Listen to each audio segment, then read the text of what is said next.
Money is so quantifiable. What happens with expectations for a lot of people Yep. is, look, if I said, I want to be a 10% better dad, that's a good goal. But what does that mean? What does that even mean? How do I track that? How do I measure? That's impossible. Money is so quantifiable.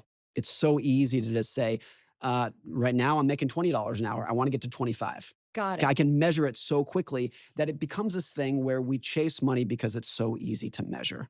And we chase spending because it's so easy to contextualize.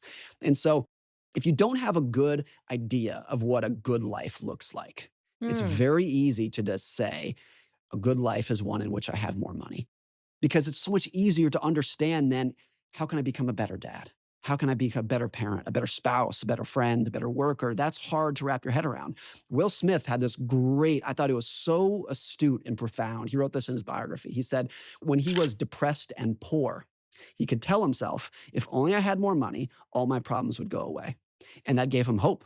I just need to go out and make more money. And once I have more money, all of my depression, all of my doubts will go away. And then he became rich and he was still depressed. And then he said he lost hope because he couldn't say, if only I had more money. Hmm. And so we chase money because it's so easy to wrap our heads around.